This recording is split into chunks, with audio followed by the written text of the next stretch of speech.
खुलुमबाय एसबी बड' निउज चेनेलाव नोंथांमोनखौ गासैखौबो बरायबाय आं सिबिरानि ब्रह्म सानसेनि खौरां नायनो मोजां मोनग्रा गासै रायजो राजा नोंथांमोनखौ आंनि एसबी बड' निउज चेनेलाव गिबियावनो बरायग्रोनानै लाबाय दिनैनि खौरांफोरखौ नोंथांमोननो आङो मिथिहोनो आखायाव लादों नोंथांमोना अननानै खौरांखौ जोबजासे खोनासंगोन होननानै मिजिंथिबाय आईडी बेफ्रुनायजों आसामनि नगावनि सीआरपीएफ जवान हेड कनस्टेबल जीडी महेन्द्र लास्कारि बिथाङा जिउ खोमानो गोनां जाबाय। गिबियाव बिथाङा जोखोम जाग्रोदोंमोन उनाव फाहामथाय लाबाय थानाय समावनो बिथाङा जोबथा हां लादों। झारखंडनि वेस्ट सिंहभूम जिल्लायाव जादों बे जाथाया। थांनाय शुक्रबारनि बेलासियावनो जानो मोन्दों बे जाथाया। वेस्ट सिंहभूम जिल्लानि अरनबारियाव उदखारिफोरखौ नागिरनानै माओइस्ट उदखारिफोरखौ नागिरनानै अपारेशन खालामदोंमोन। बेयावनो माओइस्ट उदखारिफोरनि ग्रेनेड बेफ्रुहोनायजों आसामनि नगाव जिल्लानि महेन्द्र लास्कारा गोब्राबै जोखोम जाग्रोनो गोनां जादोंमोन। नाथाय फाहामथाय लाबाय थानाय समावनो जोबथा हां लानो गोनां जाबाय बिथाङा। बिथांनि अनगायैबो इन्सपेक्टर कौशल कुमार मिश्रा आरो साब इन्सपेक्टर रामचंद्र गगी बिथांमोनहाबो गाज्रियैनो जोखोम जानो गोनां जादों आरो बिथांमोनखौ दा फाहामथाय होगासिनो दङ।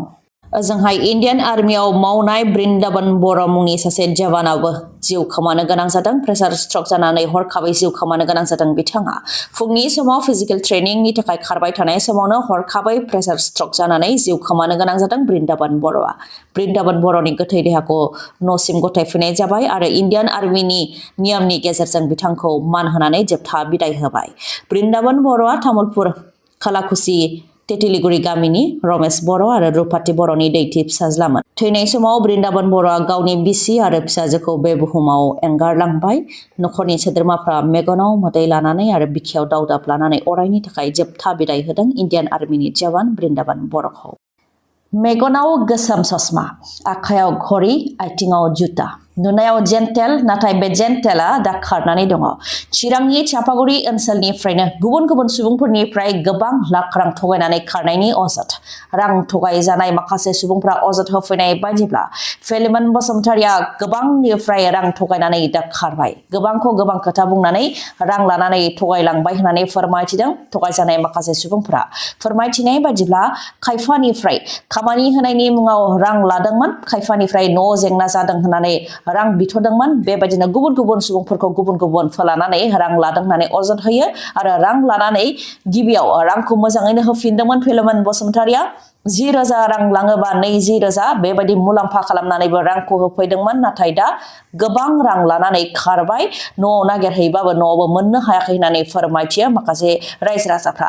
लोगोसे बिथांमोना फोरमायथिबावदो फेलिमोन बसुमतारिया चापागुरि ओनसोलावल' थगायाखै, गुबुन जायगायावबो गोबां सुबुंफोरनिफ्राय रां थगायदों। जायनाखि फेलिमोन बसुमतारिया इरिगेसन बिफानाव खामानि मावोमोन बेनिखायनो फोथायनानै रांखौ होदोंमोन।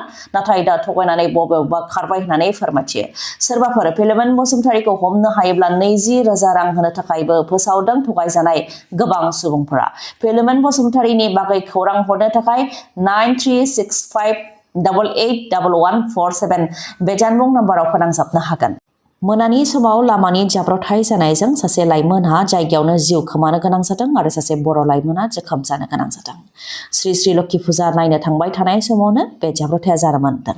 बाक्सानि राङापानियाव जानो मोन्दों बे जाब्रबथायजों जिउ खोमानांनाय सुबुंनि मुङा बिरफुं ब्रह्म, 22 बोसोर बैसोनि आरो निराज बसुमतारिया गोब्राबै जोखोम जादों। बिथाङा बे समाव आइसिइउआव फाहामथाय लागासिनो दङ होननानै मिथिनो मोननाय जादों।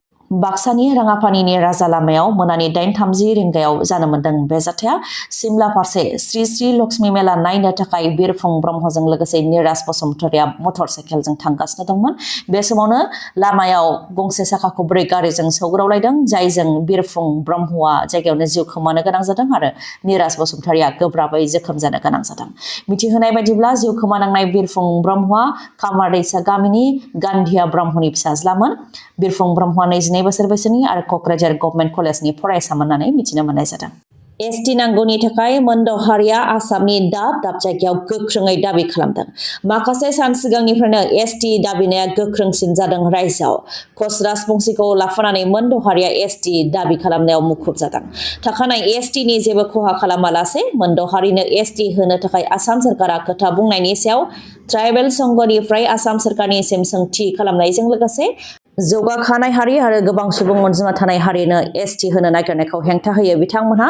जौगाखानाय आरो गोबां सुबुं अनजिमा थानाय हारिनो एसटि होयोबा थाखानाय एसटिफोरना जायफोर एसटी गनायथि मोनखानाय बिथांमोननि सामाजिक राजखान्थि रांखान्थि सोलोंथाइ आरो गासै बिथिङावनो जोबस्रांगोन थाखानाय एसटीफोरा पन्चायतनि वार्ड मेम्बारखौबो देरहानो हानाय नङा होननानै फोरमायथियो विधान सभा लोकसभा पन्चायत अट'नमास काउन्सिल जेरावबो बिसोरनो देरहागोन जोंनिया वार्ड मेम्बारबो देरहानो हानाय नङा मानोना बिथांमोनहा जौगानाय हारिखा होननानै बुंथियो ट्राइबेल संघनिफ्राय अल इन्डिया लेभेलनि आनजादफोरावबो आहम कच राजबंशी राजस्थाननि मीना जाय हारिया एसटी मोनखानाय बिसोरनि गेजेरावनो जुजिनाय जागोन जेराव राजस्थाननि मीना हारियाबो गासै भारतनि एसटी खथानि साख्रिफोरखौ 30निफ्राय 35% सिटखौनो आवग्रिनानै लाजोबखायो बेबायदियाव आसामाव जौगानाय हारिनो एसटी होबावोबा थाखानाय एसटीफोरनिफ्राय आईएएस आईपीएस आईएफएस आईआरएस जेबो मिजिं खालामनो हानाय नङा होननानै फोरमायथियो जायनाखि गोजां बोथोरनि विधान सभा जथुम्मायाव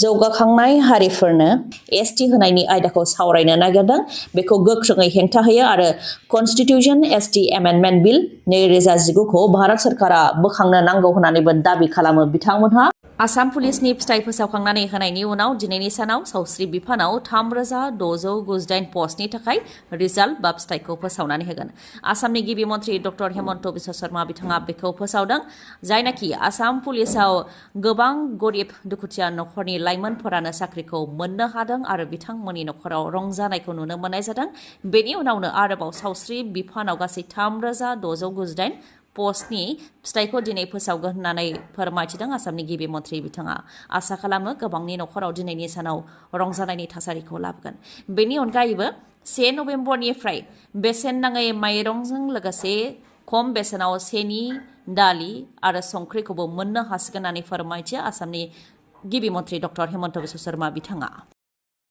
फुंनि समावनो बडलेण्ड ट्रेन्सपर्ट बासनि जाब्रबथाय ब्रेक फेल जानायनि जाहोनाव लामानि डिभाइडाराव सौख्रांहैदों बडलेण्ड ट्रेन्सपर्ट बासआ गहपुरनिफ्राय कक्राझार फारसे फुंनि समाव फैबाय थानाय बडलेण्ड ट्रेन्सपर्ट बासआ ब्रेक फेल जानानै हेलेम मिसामारियाव जाब्रबथाय जादों ब्रेक फेल जानायनि जाहोनाव लामानि डिभाइडाराव सौख्रांहैदों बडलेण्ड ट्रेन्सपर्ट बासआ बे जाब्रबथायाव रावबो सुबुङा जोखोम जानो गोनां जायाखै होननानै खौराङाव मोननाय जादों आबुं खौराङा दासिमबो सौफैथ'वाखै जायनाखि बे जाथाया फुंनि समाव जादों बेनिखायनो आबुं खौराङा दासिमबो जोंनिसिम सौफैयाखै नाथाय ब्रेक फेल जानायनि थाखाय हेलेम मिसामारियाव बडलेण्ड ट्रेन्सपर्ट बासआ सौख्रांनायनि खौरांखौ मोननो हानाय जादों मानसि ना मानसि महराव दानब सुबुं समाजावनो मोजां गाज्रि गासैजोंबो बुंफबनानै दङ मोजांनिबो सिमा गैया आरो गाज्रिनिबो सिमा गैया सुबुं समाजावदि बेबायदि गाज्रि मानसिबो थानो हायो बेनि मोनसे बिदिन्थिबाव करिमगन्जआव सुबुं समाजखौ लाजि फोनांनाय जाथाय देहा फाहामसालियावनो गावनि असे बिमाखौनो बुथारबाय